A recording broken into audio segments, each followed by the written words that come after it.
Hey traders, happy Friday. Mike Katz here with 7 Points Capital, bringing you today's trader takeaways. Well, the spies overnight, we had a move last night.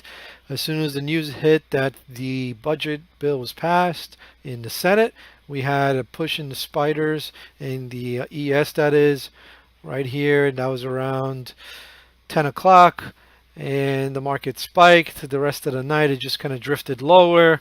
And this morning, when we came in and the market opened, there was a little bit of a move down and a consolidation, and then pretty much off to the races again to the upside. So the market seems to still have a bid.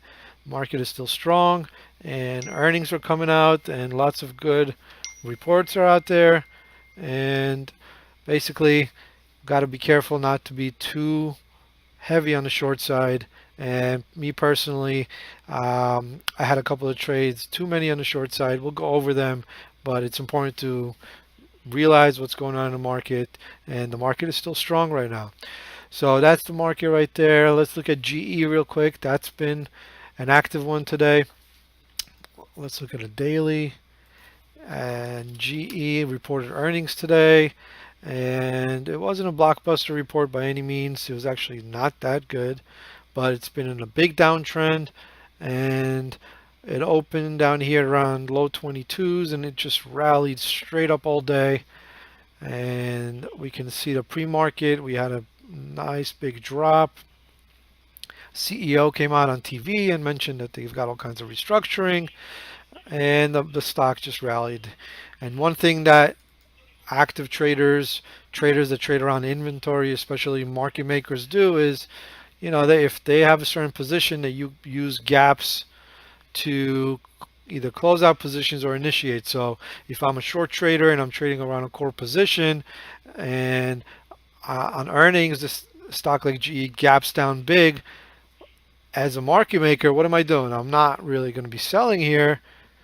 I'm going to be buying, right? I'm going to be filling the inventory, either covering shorts or accumulating cheap inventory. And that's pretty much what you saw here. So after multiple down days and a persistent trend line, sometimes what you get is a big gap. What you get is a pretty big reversal. And that's pretty much what we saw here in GE. Today, let's see, my trades in GE were right here. Let's zoom into the open area. I was thinking that the GE was forming an ascending triangle, acting well, flagging after the first move up. So I wanted to get long on this thing. But the way I drew this triangle here now is the right way to draw it. But that's not how I drew it at first in real time. And that's what we do as traders, right? We trade real time. And a lot of times afterwards, things look very simple and very easy to notice. But in real time, it's not as easy, right? So when you're trading real money, you're not demo trading, you're not paper trading, it's a lot more difficult during the day. So when I was trading this, I was looking at it as this being the triangle. And basically a rough sketch of that looks like this. So let's zoom out. When I drew it that way, I said to myself, all right, let's activate this guy, make him go straight sideways. And I was thinking right here, came back to the top, it's pulling back. It's going to hold this level that it held right here, the level that it held before it ripped up again. It's going to pull back and catch a hold here. So I got involved.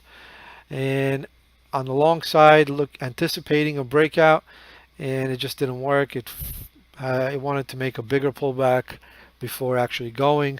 So I got stopped out of this trade, and I did not do well here.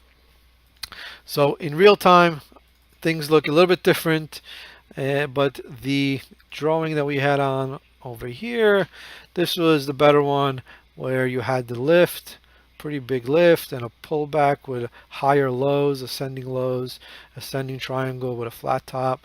We broke above that resistance level, we held it, and rallied off of that again.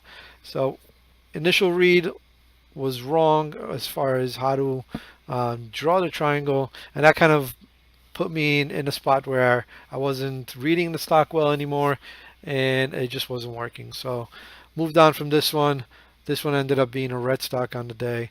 And it's just something that you got to deal with as a trader, right? Not every trade is going to go our way, and it's all a matter of how we react to the losers versus the winners.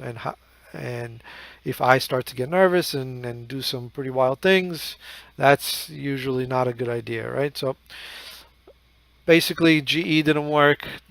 We had an IPO today, REDU. REDU, I had a couple of trades in this one. Let's look at the open. All right, that's the open. We had an ascending triangle, a lift, a pullback, a lift, a smaller pullback. Once again, another move up. And I was long this one, buying dips in this. And I bought it here, starter position, added on a pullback, sold some into this resistance. Didn't really end up buying it back here anymore, and it ended up going through that level, trimmed some at 17.5-ish, pulled back, bought some back, and I had another chance to trim. I think I sold a little bit more here and was thinking, all right, we're looking good here. It's an IPO. We've had IPOs run 5, 10 points from where they opened, so I was thinking, let's give it a shot, see if this is one of them. And this topping tail here did not want to let that happen. Got a pullback, and I got stopped out on the rest. I gave it one more try here, and if you look here, I made a note for myself that I chased it. Well, basically I was thinking rally, pullback, and a breakout. And as I was putting that trade on, I just knew that, I felt that it's not a good trade. It's not one of my rules. So I marked that it was a chase. I ended up losing on it, but it's just a reflection and being able to realize what was wrong and try to fix it for next time. So the stock overall was a good one. Not a monster gain on it. Had some good trades, gave back some of the profits, had a small loss here on this chase, but ended up green on that trade as well. And let's see, SKX was another one. Reported earnings, huge up day, plus 40% on the day.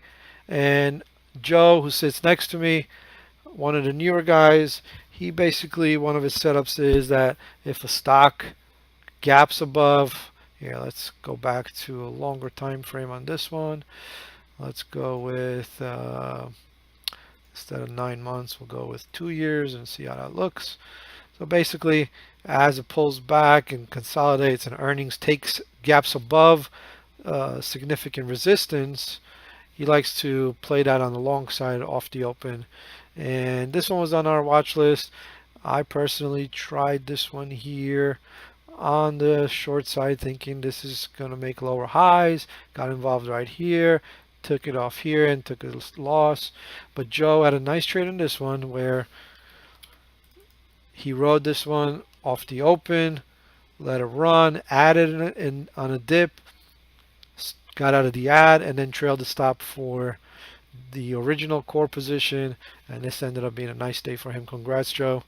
And that's what you're seeing right now. The stocks that are reporting are mostly doing well, and the market is strong. So my takeaway for myself going into the weekend is, yeah, the market is toppy, but it's still going up. And unless I'm involved in one of those, low float trash names that, had a gap off of some news, some PR, that those end up coming back quite a bit. Unless I'm trading one of those trash names, like what was one yesterday? ADHD, CRBP. We had many of those, IMMY.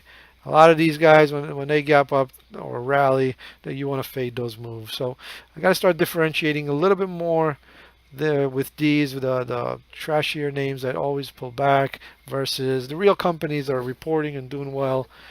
Those are going to be a little bit more difficult to short, and I'm going to be more careful with that. So all in all, a nice week going into the weekend. Make sure everybody enjoys the weekend, get some rest, get some fun time going. a drink here, spend some time with the family, and that's what's important. So thank you guys for watching. Enjoy the weekend and appreciate the feedback.